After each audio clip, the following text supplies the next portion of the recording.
രാമായണം എന്ന മഹത്തായ സംസ്കൃത ഇതിഹാസത്തെ വ്യത്യസ്ത സമയങ്ങളിലും സ്ഥലങ്ങളിലും കഥയുടെ പുരോഗതിക്കൊപ്പം ഓരോ കഥാപാത്രങ്ങളും ഗണ്യമായി പരിണമിക്കുന്നുണ്ട്.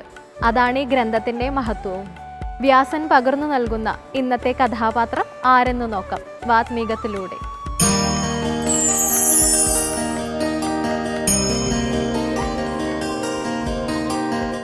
എല്ലാ സജ്ജനങ്ങൾക്കും വാത്മീകത്തിൻ്റെ പുതിയൊരു അധ്യായത്തിലേക്ക് സ്വാഗതം. രാമായണത്തിലെ നായകൻ രാമനാണ് എന്ന് നമുക്കേവർക്കും അറിയാം. ഏറ്റവും അധികം മഹത്തരമായിട്ടുള്ള രാമാവതാരം അത് മഹാവിഷ്ണു കൈക്കൊണ്ടത് അത്രയധികം മഹത്തരമായിട്ടുള്ള മറ്റൊരു ശക്തിയെ ഉന്മൂലനം ചെയ്യാനാണ് എന്നും നമുക്കറിയാം. അദ്ദേഹത്തെ നമ്മൾ രാമായണത്തിലെ പ്രതിനായകനായി ചിത്രീകരിക്കുന്നു.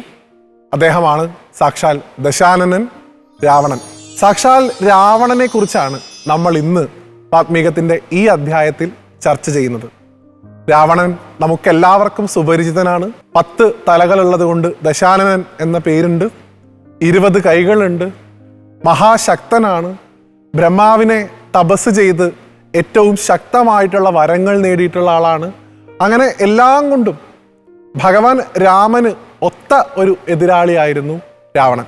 ആരാണ് രാവണൻ എന്ന ചോദ്യത്തിന് നമുക്ക് പെട്ടെന്ന് ഉത്തരം പറയാൻ സാധിക്കുക വിശ്രവസിന്റെയും അതുപോലെ തന്നെ കൈകസിയുടെയും പുത്രനാണ് രാവണൻ എന്നാണ്. എന്നാൽ രാവണന്റെ ഒരു പൂർവജന്മ സ്മൃതി നമുക്കൊന്ന് പരിശോധിക്കാം.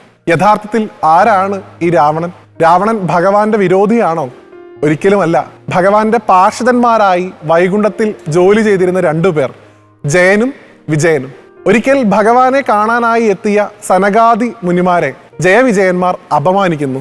അല്പവസ്ത്രധാരികളായിട്ടുള്ള നിങ്ങൾക്ക് ഞങ്ങളുടെ സ്വാമിയെ കാണാനുള്ള അധികാരമില്ല എന്നാണ് പറഞ്ഞത്.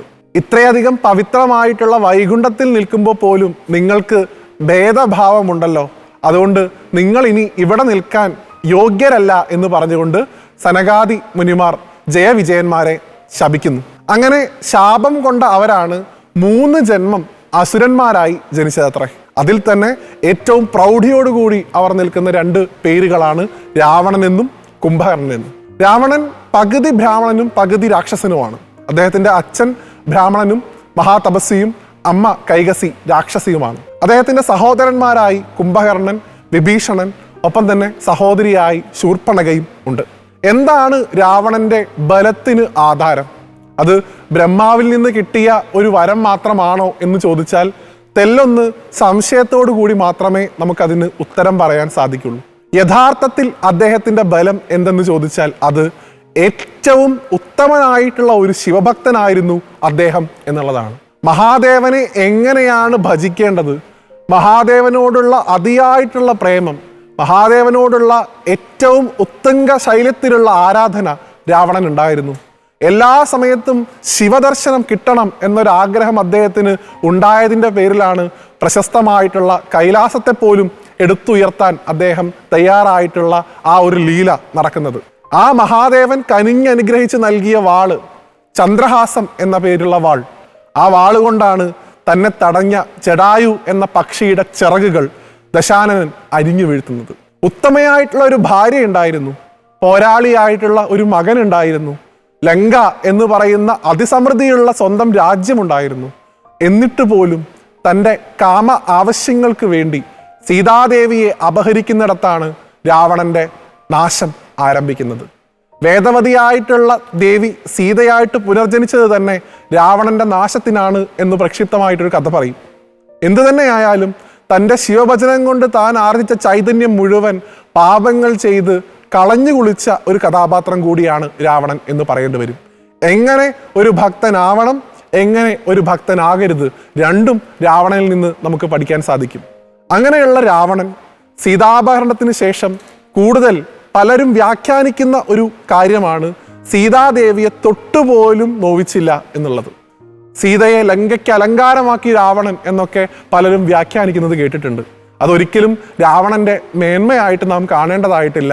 അനുവാദം കൂടാതെ ഏതെങ്കിലും സ്ത്രീയുടെ ദേഹത്ത് സ്പർശിച്ചാൽ തല പൊട്ടിത്തെറിക്കും എന്നൊരു ശാപം രാവണന് കിട്ടിയിട്ടുണ്ട്. ആ ശാപമില്ലായിരുന്നെങ്കിൽ എപ്പോഴോ സീതാദേവിയെ കടന്നു പിടിക്കാൻ രാവണൻ തയ്യാറായേനെ. ബ്രഹ്മാവിൽ നിന്ന് വരം മേടിച്ചത് പോലും ഒരു മനുഷ്യന് മാത്രമേ എന്നെ വധിക്കാൻ സാധിക്കാവൂ എന്നുള്ളതാണ്. അത്ര കണ്ട് വിലയുണ്ടായിരുന്നില്ല അദ്ദേഹത്തിന് മനുഷ്യരെ. അദ്ദേഹം സ്വപ്നത്തിൽ പോലും ധരിച്ചു കാണില്ല മഹാവിഷ്ണു ഒരു മനുഷ്യനായി ജനിച്ചുകൊണ്ട് അദ്ദേഹത്തിന് ഈ ജന്മത്തിൽ നിന്ന് മോചനം നൽകുമെന്ന്. രാവണനെ മാത്രമേ അറിയുള്ളൂ, രാമനെ അറിയില്ല എന്ന് പറയുന്ന ഒരു യുവതലമുറ ഇന്ന് നമുക്ക് മുമ്പിലുണ്ട്. രാമൻ ആരാണെന്ന് മനസ്സിലാക്കിയാൽ മാത്രമേ യഥാർത്ഥത്തിൽ രാവണൻ ആരാണെന്ന് മനസ്സിലാക്കാനും നമുക്ക് സാധിക്കൂ എന്ന് പ്രിയപ്പെട്ട യുവതി യുവാക്കൾ തിരിച്ചറിയേണ്ടതായിട്ടുണ്ട്. രാവണൻ തീർച്ചയായിട്ടും മഹാനായിട്ടുള്ള ഒരു കഥാപാത്രമായിരുന്നു. പക്ഷേ അദ്ദേഹത്തിന് ഒരിക്കലും ധർമ്മത്തിന്റെ പക്ഷത്ത് നിൽക്കാൻ സാധിച്ചിട്ടില്ല. രാമോ വിഗ്രഹവാൻ ധർമ്മ എന്ന തത്വത്തിൽ ഊന്നിക്കൊണ്ട് രാമൻ തന്നെയാണ് ധർമ്മ സംസ്ഥാപനത്തിനായി രാവണനെ നിഗ്രഹിക്കുന്നത്. അദ്ദേഹത്തിലേക്കുള്ള പാത വളരെയധികം ദുഷ്കരമായിരുന്നു രാമന്. വാനര സൈന്യത്തിന്റെ സഹായത്തോടുകൂടി, വിഭീഷണന്റെ സഹായത്തോടുകൂടി ലങ്കയെ ആക്രമിച്ച് രാവണനെ വധിച്ച് സീതയെ വീണ്ടെടുക്കുന്നു രാമൻ. അവിടെയും ഓരോ ദിവസവും യുദ്ധത്തിനായി രാമന്റെ മുമ്പിലേക്ക് എഴുന്നള്ളുമ്പോൾ അതുപോലെ ശോഭിക്കുന്ന ആ ചൈതന്യം കണ്ട്, സൂര്യബിംബം പോലെ ശോഭിക്കുന്ന രാവണന്റെ ചൈതന്യം കണ്ട് വിഭീഷണനോട് രാമൻ ചോദിക്കുന്നുണ്ട്, ഇദ്ദേഹം ആരാണ്? രാമന്റെ പക്ഷത്താണ് വിഭീഷണൻ നിൽക്കുന്നതെങ്കിൽ പോലും ഒരു നിമിഷം സ്വന്തം ജ്യേഷ്ഠനെ ആലോചിച്ച് അഹങ്കരിച്ചുകൊണ്ട്, പ്രിയപ്പെട്ട രാമ, ആ തേജസ്, ആ കാണുന്നതാണ് എൻ്റെ ജ്യേഷ്ഠൻ, അതാണ് രാവണൻ എന്ന് പരിചയപ്പെടുത്തുന്നു.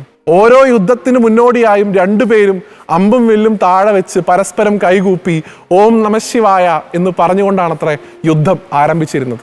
രണ്ടുപേരും തികഞ്ഞ ശിവഭക്തന്മാരായിരുന്നു. രാമൻ ലോകം കണ്ടതിൽ വെച്ച് ഏറ്റവും വലിയ ശിവഭക്തൻ, രാവണൻ ഭഗവാന്റെ താണ്ഡവ സ്തോത്രം എഴുതിയ, ഭഗവാൻ ഇരിക്കുന്ന കൈലാസം എടുത്തുയർത്തിയ മറ്റൊരു ശിവഭക്തൻ. അങ്ങനെ നല്ല ഗുണങ്ങളുള്ള രാവണനുണ്ട്. ഒപ്പം തന്നെ അദ്ദേഹത്തിന്റെ സ്വാർത്ഥ താല്പര്യങ്ങൾ, അദ്ദേഹത്തിലുണ്ടായിരുന്ന താമസിക ഗുണത്തെ കൂടി നാം തിരിച്ചറിയേണ്ടതായിട്ടുണ്ട്. ഭഗവാന്റെ പാർഷദൻ തന്നെയാണ് രാവണൻ. അദ്ദേഹത്തിന്റെ 10 തല എന്ന് പറയുന്നത് അഹങ്കാരമാണ്. ആ അഹങ്കാരത്തെയാണ് രാമബാണം, അറിവിന്റെ രാമബാണം ഛേദിക്കുന്നത്.